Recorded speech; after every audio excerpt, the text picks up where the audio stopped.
grand cercueil, il pleuvasse avec du tonnerre. Il est déjà tard, quand on voit, dans le bourg entre le convoi, de la défunte octogénaire. La clarté du jour s'est enfuie. Tristement, la voiture à bœuf a repris son chemin bourbeux. Le cercueil attend sous la pluie. Un lent tintement qui vous glace, des gouttes mornes du clocher.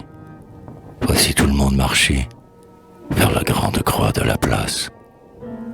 Quand il s'approche de la pierre pour lever le corps, le curé, tout en chantant, reste effaré par l'énormité de la bière.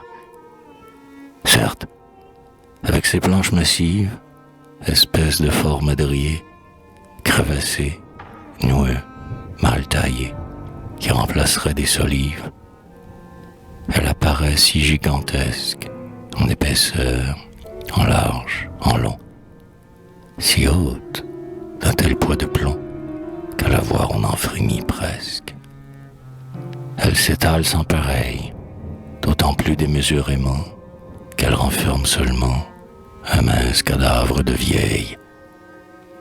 L'immense couvercle en dos d'âne a l'air aussi grand que les toits. Le drap trop court montre son bois, roux et jaune comme un vieux crâne. Et tandis que du nègre sortent, les enfants de chœur vont hurlant, le prêtre est là, se rappelant les dimensions de la morte. Qu'avait-elle? 5 pieds à peine. C'était maigre et gros comme rien. Un seul corps pour ça qui peut bien en contenir une douzaine. En a-t-il fallu de la paille?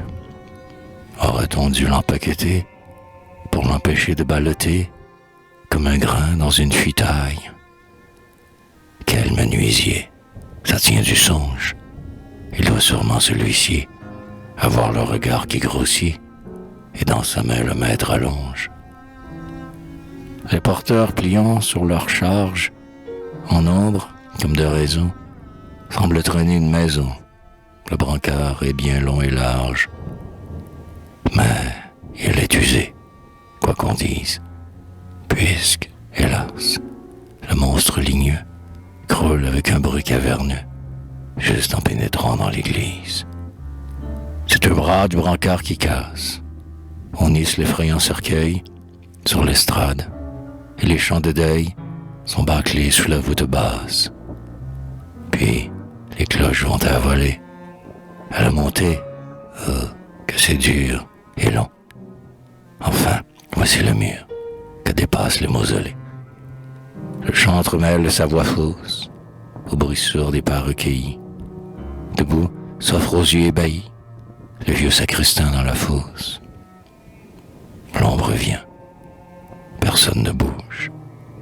L'homme surmène, haletant. Ses deux outils où par instant, le soleil met un reflet rouge. Brusque, le curé l'interpelle. « Eh bien, y sommes-nous » Et lui quête la fosse avec ennui, en poussant sa pioche et sa pelle. Le gouffre bâille son mystère, mais le cercueil n'y glisse pas. Je m'en doutais, grogne tout bas, le sacristain qui rentre en terre. Il remonte. On reprend la boîte, qu'on ajuste du mieux qu'on peut, mais il s'en fout toujours un peu. La tombe est encore trop étroite. De nouveau, la pioche luisante descend l'élargir. Cette fois, le cercueil y coule à plein bois, en même temps qu'on l'y présente. Au bord du trou, qui s'enténèbre, un vieux qui tient le goupillon émet cette réflexion, en guise d'oraison funèbre. Elle a bien mérité sa fosse. C'est égal, tout de même. Elle était trop petite quand elle existait pour faire une morte aussi grosse. Mais, sous sa chape très ancienne, oh, solennelle, l'officiant s'en revient en s'apitoyant sur sa défunte paroissienne. L'infortune l'a poursuivi, pauvre cadavre enguignonné. Tout pour elle aura mal tourné, dans la mort comme dans la vie.